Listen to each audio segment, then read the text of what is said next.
दुपारचे 2 वाजता आहेत। बुलेटिनमध्ये आपल्या सगळ्यांचं स्वागत। बुलेटिनच्या सुरुवातीला या तासातली सगळ्यात महत्त्वाची आणि मोठी बातमी। संतोष देशमुख हत्या प्रकरणी एसआयटी तपासाला वेग आलाय। मस्साजोगचा सिद्धार्थ सोनवणे याला चौकशीसाठी पोलिसांनी ताब्यात घेतलंय। मित्र सिद्धार्थ सोनवणेनं संतोष देशमुख यांचा ठाव ठिकाणा दिल्याचा संशय पोलिसांना आहे। संतोष देशमुख यांचा ठाव ठिकाणा देणाऱ्या सोनवणेला कल्याणमधून ताब्यात घेण्यात आल्याचं समजतंय। संतोष देशमुख यांच्या अंत्यविधीला सिद्धार्थ सोनवणे उपस्थित होता। घटनेच्या 2 दिवसानंतर सिद्धार्थ सोनवणे गावातून फरार झालेला होता आणि सिद्धार्थ सोनवणे हा फरार झाल्यानंतर मुंबईत लपून बसला होता। सिद्धार्थ सोनवणेनं वेगवेगळी 5 सिम कार्ड वापरल्याचं समोर येत आहे।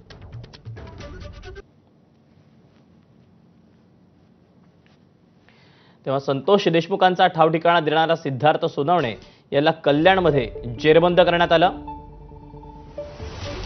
संतोष देशमुखांची हत्या झाल्यानंतर सिद्धार्थ सोनवणे हा गावातच होता। सिद्धार्थ सोनवणे संतोष देशमुखांच्या अंत्यविधीलाही उपस्थित होता। स्थानिक गुन्हे शाखेकडून हत्येचा तपास हा मस्साजोगमध्येच केंद्रित करण्यात आला आणि अपहरणापूर्वी संतोष देशमुखांचं लोकेशन कोणीतरी सांगत असावं असा संशय पोलिसांना होता। लोकेशन देणाऱ्यांचा पोलीस शोध घेत असल्याचं कळताच सिद्धार्थ सोनवणे फरार झाला।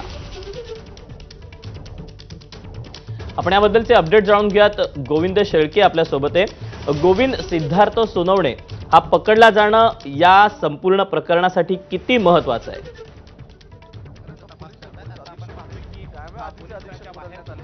दीपक, यासाठी महत्त्वाचं आहे की ज्यावेळी संतोष देशमुख यांची हत्या झाली, ती हत्या झाल्यानंतर आरोपी तर पळून गेले, मात्र यामधला जो काही सिद्धार्थ सोनवणे तो मस्साजोगचा रहिवासी होता आणि तो संपर्कात होता। जे आरोपी हे कृत्य करत होते ते कुणाच्या संपर्कात होते, तर ते सिद्धार्थ सोनवणे याच्या संपर्कात होते। सिद्धार्थ सोनवणे हा मस्साजोगचा रहिवासी आहे।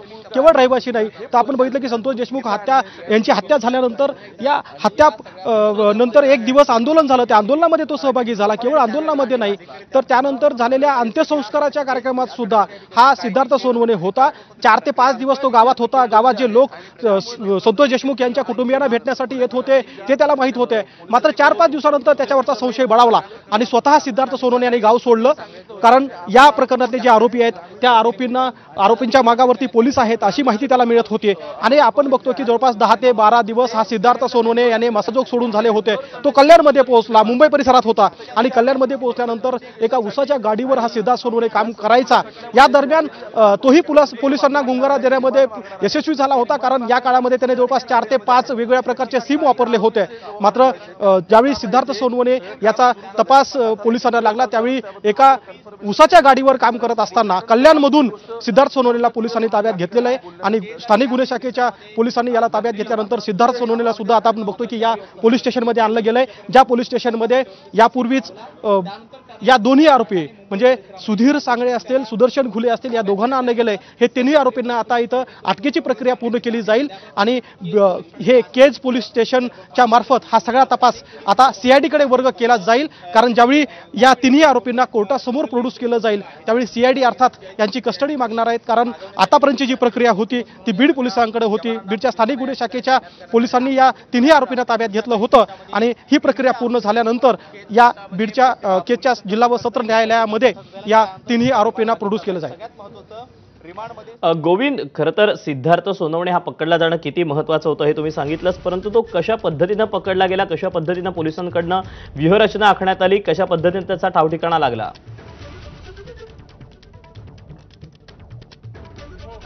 सिद्धार्थ सोनवणेची अटक यासाठी महत्त्वाची कारण सिद्धार्थ सोनवणे हा जो आहे हा जर अगोदरपासून या सगळ्यांच्या संपर्कात होता तर मग अपहरणाचा कट रचला गेला होता का? केवळ अपहरण ठरलं होतं का? अपहरण करून पुढे ही जी काही संतोष देशमुख यांना मारहाण झाली होती त्याची माहिती सुद्धा सिद्धार्थ सोनवणेला होती का? याचा तपास पोलिसांना करायचा आहे। म्हणून पोलीस खरं तर मागच्या 10-12 दिवसापासून सिद्धार्थ सोनवणे याच्या मागावरती होते, कारण सिद्धार्थ सोनवणे हा तोच होता जो या दरम्यान आरोपीच्या संपर्कात होता। या आरोपींना लोकेशन सांगण्यासंदर्भातली जी काही भूमिका आहे ती सिद्धार्थ सोनवणे यांनी पार पाडली होती। म्हणून पोलीस सुरुवातीपासून प्रयत्न करत होते की ज्या घटनेतील मूळ आरोपी आहेत ते तर आधीच फरार झाले होते, मात्र आणखी कोणते आरोपी आहेत ज्यांच्यावरती पोलिसांचा संशय होता ते कदाचित पोलिसांच्या ताब्यात येतील का याचा प्रयत्न केला जात होता। कारण या एकूण हत्याकांडामध्ये केवळ हत्या करणारे आरोपीच नाही तर त्यांना मदत करणारे काही आरोपी होते।